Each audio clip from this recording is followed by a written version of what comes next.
5 राज्यों में चुनाव हैं, लेकिन ऐसा लगता है कि जैसे एक ही राज्य में चुनाव है, वो है पश्चिम बंगाल।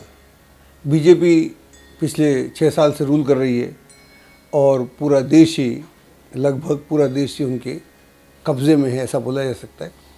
और उनको भी 4 राज्यों की चिंता नहीं है, उनके दिमाग में सिर्फ एक ही राज्य है, वो है वेस्ट बंगाल। तो ऐसी क्या खास बात है? इसका ये भी कारण हो सकता है कि बीजेपी समझ रही है कि बाकी 4 राज्यों में तो हम जीत ही जाएंगे, लेकिन यहाँ कुछ गड़बड़ है।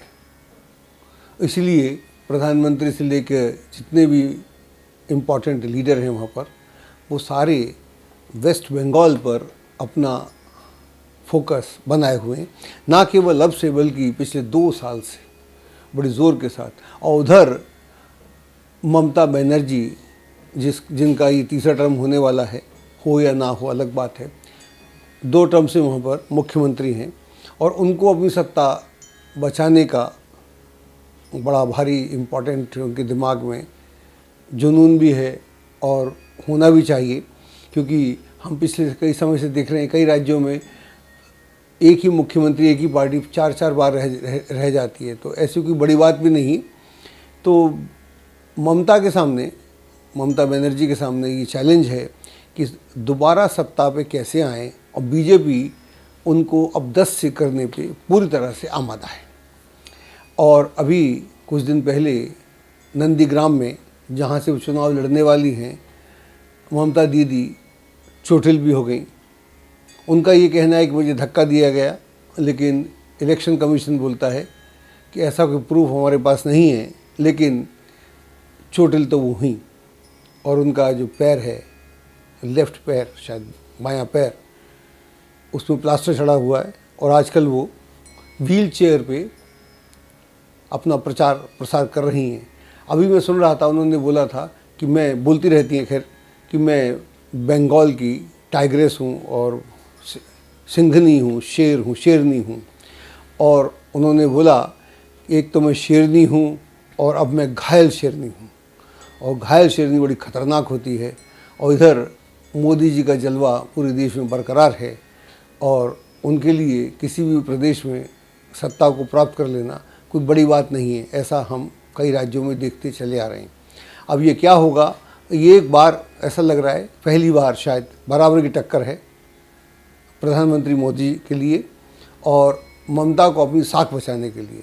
अब हमारे पास में कुंडली बीजेपी की है, उस कुंडली से हम बात करेंगे, और दूसरी कुंडली हमारे पास ममता दीदी की है। अब मुझे नहीं मालूम कि ममता दीदी कुंडली करेक्ट है नहीं करेक्ट है, लेकिन जो हमारे पास डेट है उससे ही हम बताने का प्रयास करेंगे। और ममता दीदी जो हैं खुद ही पार्टी है, उनके नाम से चुनाव होता है। और इधर हमारे पास में बीजेपी कुंडली है। इन कुंडलियों को पहले व्याख्या करते हैं थोड़ी सी, उसके बाद में हम देखते हैं कौन किसके जीतने के आसार ज़्यादा बने हुए हैं। ये जो कुंडलियाँ हैं वो इस प्रकार के से हैं। बीजेपी की जो कुंडली है, मिथुन लगन की कुंडली है, और ये इसकी डेट है हमारे पास में 6 अप्रैल 1980, 11:45 का समय था, दिल्ली में ये पार्टी बनी थी। ये कुंडली तो करेक्ट ही है, इस पर ज़्यादा डिस्प्यूट नहीं है। तीसरे भाव में 4 ग्रह हैं, उसमें शनि है, मंगल है, राहु है और गुरु है। 4 ग्रह तीसरे भाव में हैं। और जब 4 ग्रह एक घर में होते हैं तो इनको मिलकर एक प्रवज्य राजयोग बनता है। तो बीजेपी जब ये पार्टी बनी थी उस समय कुछ भी नहीं थी। उसके बाद शुरू में इनके 2 MP थे, अब ये पिछले 6 साल से रूल कर रहे हैं। इससे पहले अटल बिहारी वाजपेयी भी रहे थे। और पहली बात तो ये हुई। 6ठे घर में नीच का चंद्रमा है, 9वें भाव में बुध है और केतु है, 10वीं में सूर्य है और 12वीं में शुक्र है। ये इनकी कुंडली है। और इधर ये जो ममता बनर्जी कुंडली है, ये मकर लगन की कुंडली है और 2य भाव में मंगल है इनका, 5म में चंद्रमा है, चंद्रमा उच्च का है। इनके उच्च के ग्रह काफ़ी हैं इस कुंडली में। और जो इनका गुरु है 7म भाव में, वो भी उच्च का है। 10वें भाव में शनि है, ये भी उच्च का है। ये दोनों ग्रह जो हैं 10वें भाव में और 7वें भाव में, 2 ग्रह अलग अलग तरह के पंच महापुरुष राजयोग भी बनाते हैं। ये खास बात है। 11 भाव में शुक्र है इनका और 12 में सूर्य, राहु और बुध। तो ये स्थिति है। पहले मैं बात करता हूँ भारतीय जनता पार्टी की, फिर हम बात करते हैं इनकी। भारतीय जनता पार्टी की जो कुंडली है उसमें जो, बाकी तो हम सब जानते ही हैं, आप मुझसे बेहतर जानते हैं, जो वर्तमान में स्थिति है, वर्तमान में स्थिति ये है कि भारतीय जनता पार्टी को चंद्रमा की महादशा है और चंद्रमा छठे भाव में नीच राशि में है और इसमें बहुत जल्दी यानी 18 मार्च से, ये इलेक्शन के दिनों की बात होगी, जब चंद्रमा में गुरु की अंतर्दशा चलेगी। तो ये गुरु की अंतर्दशा ये चलेगी 22/5/2021 तक। इसका मतलब ये हुआ कि ये जो चुनाव होगा, इस चुनाव में चंद्रमा और गुरु की अंतर्दशा और गुरु की ही प्रत्यंतर दशा चलने वाली। अब हम एक दृष्टि ममता बनर्जी कुंडली पर डालते हैं। उनकी कुंडली जो स्थिति है वो ये है, जो हमारे पास डेट है उसके हिसाब से मकर लगन की कुंडली है ये, और ग्रह स्थिति इस प्रकार है। द्वितीय भाव में मंगल है, पंचम में चंद्रमा है, सप्तम में गुरु है, गुरु उच्च का है, और दशम में शनि उच्च का है। ये दोनों ग्रह जो हैं उच्च के हैं और यहाँ पर केंद्र में स्थित होने से दो उच्च कोटि के पंच महापुरुष राजयोग भी बनाते हैं। एकादश भाव में शुक्र है और द्वादश में सूर्य, बुध और राहु है। यह स्थिति है। वर्तमान में जो इनको दशा चल रही है वो चल रही है, शनि की दशा चलती है। शनि इनका लग्नेश भी है और दशम भाव में है, उच्च का है, अच्छा है। और अंतर्दशा है उसमें चंद्रमा की, और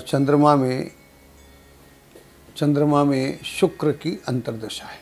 तो शनि, चंद्रमा, शुक्र, यह स्थिति है एग्जैक्ट 2 मई 2021 तक, जब चुनाव के रिजल्ट्स आएंगे। तो दोनों कुंडलियों में, अब हम इसकी कुंडली की बात करें तो यहाँ पर जो शनि है वो दशम भाव में है और चंद्रमा पंचम भाव में है। दोनों ग्रह उच्च के हैं अपनी राशि में, लेकिन इसके साथ साथ षडाष्टक भी है, 6-8 का कॉम्बिनेशन है, जिसको हम अच्छा नहीं समझते। शायद यही कारण है कि पिछले काफ़ी समय से हम देख रहे हैं कि कई लोग ममता बनर्जी को छोड़कर बीजेपी में चले गए, और उन लोगों को शायद पहले भ्रष्ट बोला जाता था, अब वो भ्रष्ट नहीं बोले जाते। ममता दीदी उसके बारे में ऐसा बोलती हैं कि बीजेपी के पास शायद कोई वॉशिंग मशीन है, जो उसमें जाता है वो स्वच्छ हो जाता है। ये पॉलिटिकल लैंग्वेज है, इससे हमारा कोई ताल्लुक़ नहीं है। लेकिन जो छोड़ के लोग गए उसका कारण हमको जो समझ में आता है, जब चंद्रमा और शनि के बीच षडाष्टक है, एंगल नहीं मिल रहा, तब कई लोगों में असंतोष हो जाता है और असंतोष के कारण यह वहाँ से छोड़ के गए हैं। और दूसरा, पॉलिटिक्स में जो लोग हैं उनका अपना एक नज़रिया होता है, अगर उन्हें लगे कि शायद ये जहाज़ डूब जाएगा तो पहले भाग लेते हैं, ऐसा भी सुनने में आता है। तो एनीवे वो एक अलग मुद्दा है। अब सवाल ये है कि जीतेगा कौन। तो दोनों ही कुंडली, जो अभी हम बात कर रहे थे बीजेपी कुंडली, जो बीजेपी कुंडली है उसमें चंद्रमा की दशा में बृहस्पति का अंतर है और बृहस्पति तृतीय भाव में है, और ये जो इलेक्शन के समय तक चंद्रमा बृहस्पति चलेगा। तो यहाँ पर दो स्थितियाँ हैं जो बहुत अच्छी नहीं हैं। चंद्रमा छठे भाव में है, एक तो एनिमिकल साइन में है, शत्रु राशि में है, और दूसरा नीच का है। तो चंद्रमा की स्थिति बहुत मजबूत नहीं है यहाँ पर। और दूसरी बात, जो बृहस्पति जो है वो तृतीय भाव में है, और पराशर का एक सूत्र है, पराशर ऋषि का, अगर शुभ ग्रह तृतीय भाव में हो, और ये तो शुभ ग्रह जो हैं बहुत ही अशुभ ग्रहों के साथ है, शनि भी वहाँ पर है, राहु भी यहाँ पर है, मंगल भी यहाँ पर है, इनके साथ है, तो जो शुभ ग्रह होता है उसकी जो ताकत है घट जाती है। तो इसकी ताकत घटी हुई है। तो चंद्रमा छठे भाव में घटा हुआ है, और जो बृहस्पति है वो तृतीय भाव में उतना सशक्त नहीं है जितना इसको होना चाहिए। अब ऐसी स्थिति में हमारे पास में एक ही सूत्र बचता है कि हम इस बात का निर्णय कैसे करें कि किसको जीतना चाहिए, कौन जीत रहा है। तो हमारा जो ज्योतिषीय कैलकुलेशन है उसके हिसाब से हम बताते हैं कि 6 अप्रैल के बाद, अभी 2021 को बीजेपी जो है नए वर्ष में प्रवेश कर जाएगी। और नए वर्ष में जब प्रवेश करेगी ये, तो वहाँ पर जो मुंथा है और जो लग्न है वो लग्न धनु लग्न है और मुंथा 12वें घर में है, केतु के साथ है। तो यह एक स्थिति बहुत अच्छी नहीं होती। और अगर मैं मूल कुंडली से बात करूं तो वो स्थिति थोड़ी अच्छी नहीं है, वहाँ दशा कमज़ोर है और इधर मुंथा कमज़ोर है, तो दोनों स्थितियाँ बहुत अच्छी नहीं है। लेकिन अगर हम इनकी ममता बनर्जी की कुंडली देखें, उनका वर्ष का देखें कैसे क्या वर्ष की स्थिति है, तो वहाँ पर जो है उनका जो लग्न है वो धनु है वर्ष कुंडली का, और उनकी मुंथा अष्टम भाव में है, तो वो भी बहुत अच्छी नहीं है।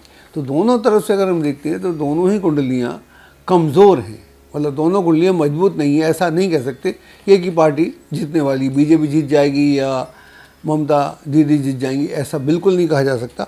इसको ऐसा कहते हैं और इसको आगे एनालाइज करते हैं तो स्थिति ये बन रही है यहाँ पर, जो ममता बनर्जी कुंडली है उसमें शनि की महादशा में, चंद्रमा की अंतर्दशा में, शुक्र की प्रत्यंतर दशा है। और शुक्र यहाँ पर शनि जो लग्न है मकर लग्न है उसका मित्र है और खुद एकादश भाव में बैठा हुआ है, तो लाभ की स्थिति में बैठा हुआ है वो। तो यहाँ पर लाभ की स्थिति में बैठा हुआ है। और बीजेपी कुंडली में चंद्रमा की महादशा में जुपिटर का अंतर है, बृहस्पति का अंतर है और बृहस्पति का ही प्रत्यंतर है। तो दोनों तरफ स्थितियाँ बहुत अच्छी नहीं है। अगर मैं इसको एनालाइज करने की दृष्टि से बात करूँ तो मुझे यह मालूम पड़ता है कि दोनों ही कुंडलियाँ कमज़ोर हैं।